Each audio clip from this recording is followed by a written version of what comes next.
la violencia.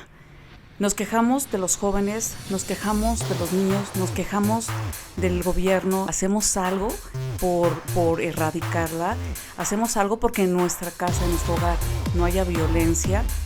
Hacemos algo porque hablemos sin violencia. No se lo pierdan.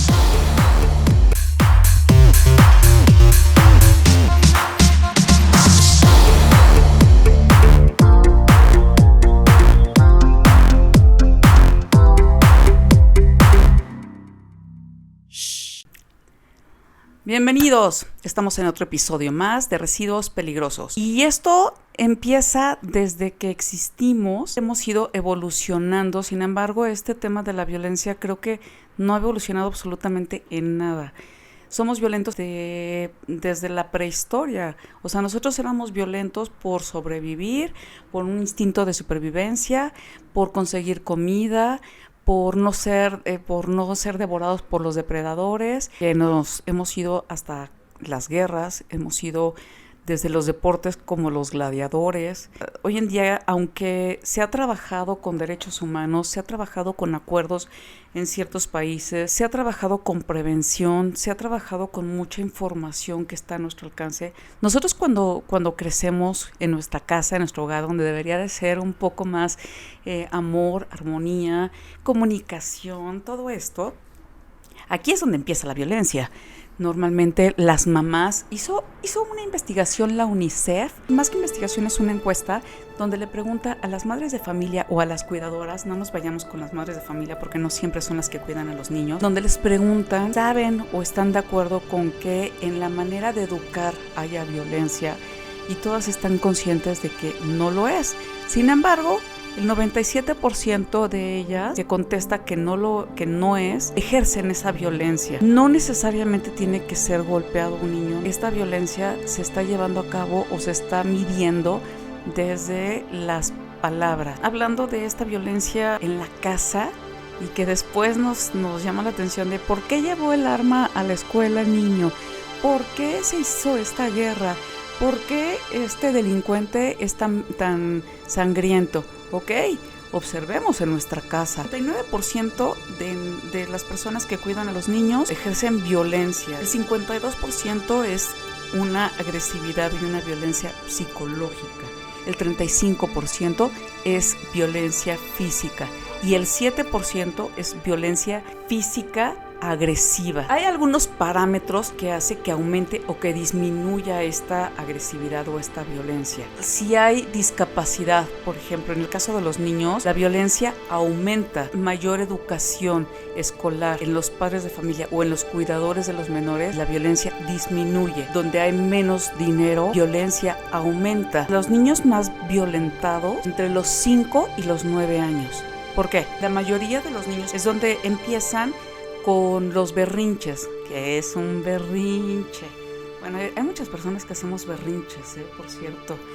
Y esto sí tiene que ver, Cuando no nos enseñan cómo detectar estas emociones que se vienen cuando nos frustramos, cuando nos enojamos, queremos algo y no nos sale, cuando sentimos algo diferente en nosotros y que no nos gusta y no reconocemos esta sensación en nosotros mismos, las personas tendemos a hacer un berrinche. Ahora imagínense un niño que de repente se frustra y no sabe qué es lo que está pasando en su cuerpo, no sabe qué está pasando en su pensamiento, no sabe qué está sintiendo. Obviamente se tira al piso, avienta las cosas, grita, pega, y eso es un berrinche. La mayoría de los cuidadores o de las mamás o de las personas que están a cargo de los niños no saben cómo reaccionar. Entonces la mayoría de ellas se frustran y reaccionan a golpes o a maltrato psicológico o agresividad mediante palabras, mediante sobajar al mismo menor. También, si los menores están a cargo de otros niños, también aumenta. O sea, son muchísimos los factores los que hacen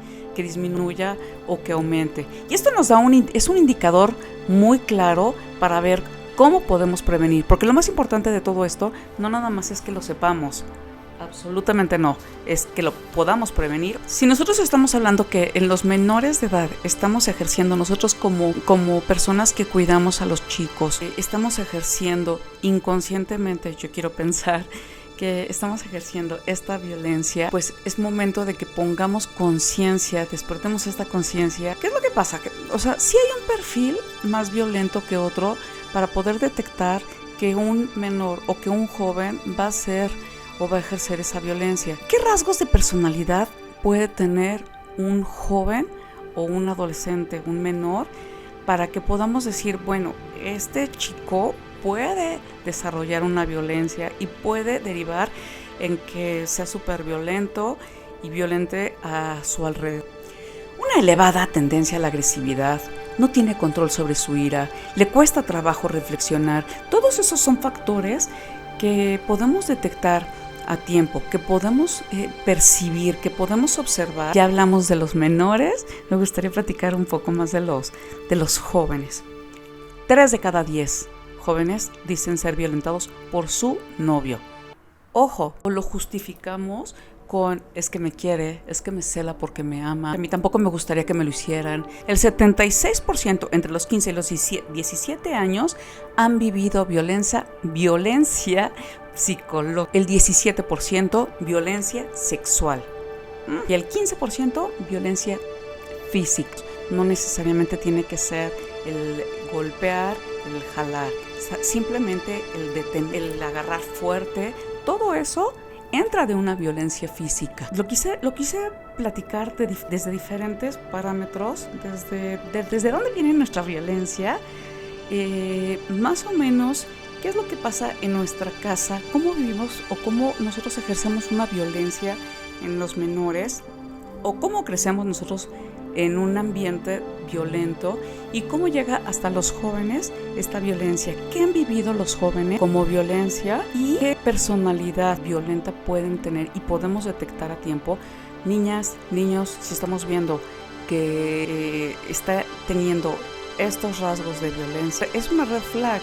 O sea, podemos poner atención y podemos poner un alto a tiempo y no meternos en problemas de relaciones tóxicas. Posibles causas de este tipo de violencia. Ya lo habíamos comentado.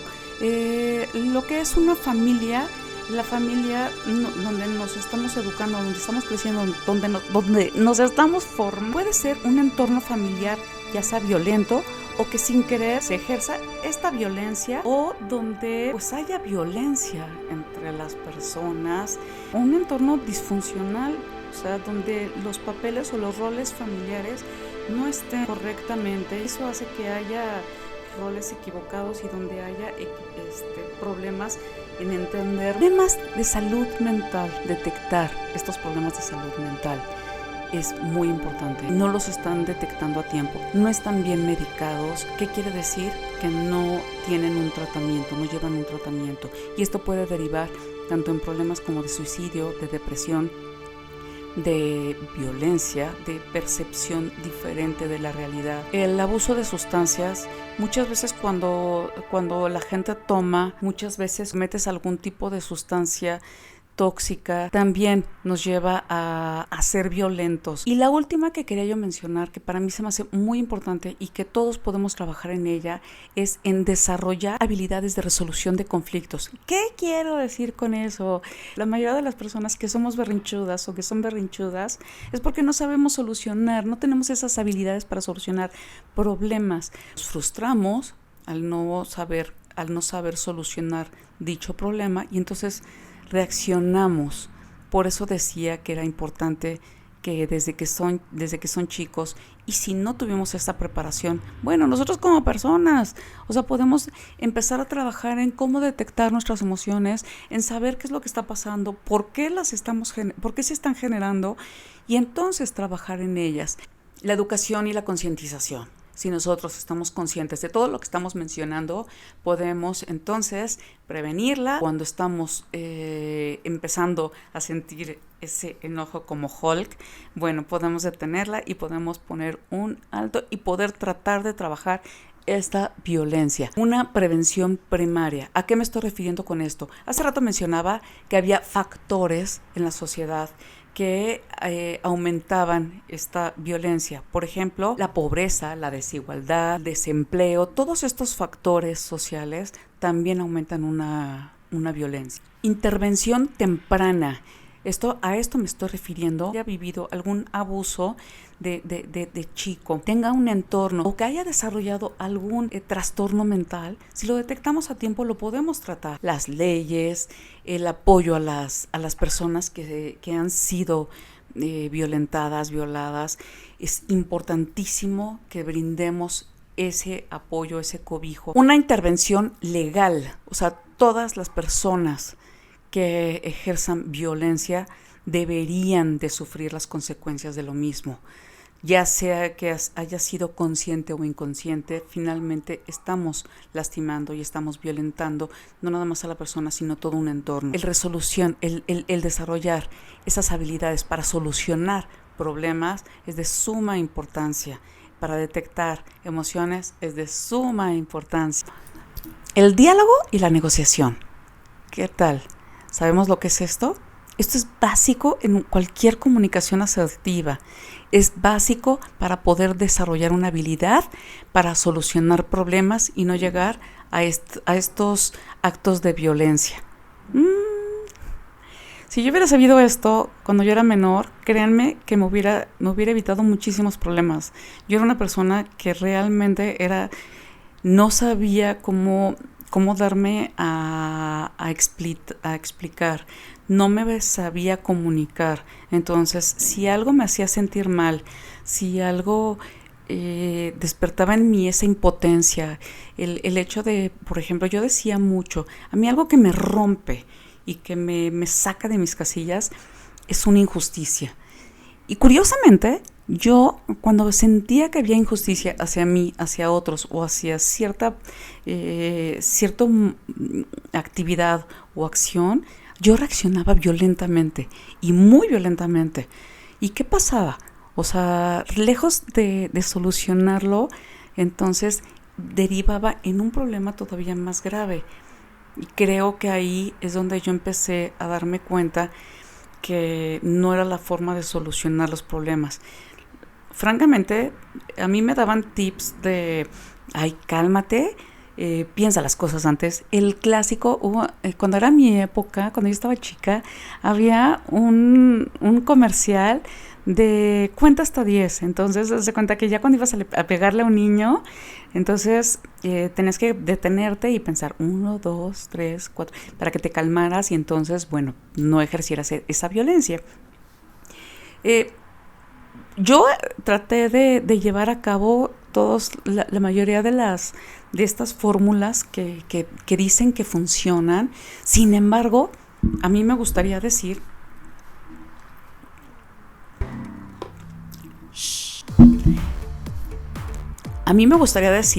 que algo que me ha hecho darme cuenta que no es lo más sano seguir así, es es decir, que cada vez que me comporto violentamente, me estoy comportando como cavernícola. Eso a mí o a mi ego, la verdad es que le duele bastante. 2, ver que hay otra forma de solucionar, pero es simplemente pensar, razonar. Y entonces el hilar o el hacer como una estrategia para poder solucionar un problema sin llegar a los golpes o sin llegar a los insultos, eso ahora me ha gustado mucho. Pero no se crean, eso me llevó 40 años de mi vida. O sea, me costó muchísimo trabajo y he tratado de transmitírselo a mis hijos, de decirles, a ver, no se esperen tanto para aprender esto, para aprender estas habilidades. El hecho de negociar con una persona cuando estás sintiendo que está siendo injusta, cuando estás viendo que está haciendo cosas que te están lastimando o que te están molestando, creo que es la mejor forma de poder evitar o de detener una violencia. Ya que estás en medio de un acto violento, aléjate, trata de buscar un lugar seguro para ti. Lo primero que tienes que hacer no es responder con esa misma violencia, aunque tú crees que estás siendo injusto y que te estás dejando, no es así. Lo que estás haciendo es salvaguardando tu vida. Busca ayuda, trata de buscar ayuda con las autoridades, trata de buscar ayuda con la familia, trata de lo primero y lo que siempre tienes que tener en mente y presente es tu seguridad. el que tú siempre el que tú siempre estés salvaguardándote, ya sea en un espacio, ya sea con palabras, con silencio, o sea, siempre trata de tener esta calma y este pensamiento. Muchas gracias. Hagámoslo sin tanta violencia, por favor, que yo ya aprendí que es lo mejor. Y pues los espero en otro episodio más. Dichosos, pues, ¿qué más les digo? Mándenme sus comentarios, me encantaría escucharlos. Y pues gracias, los quiero. Gracias, hasta la próxima.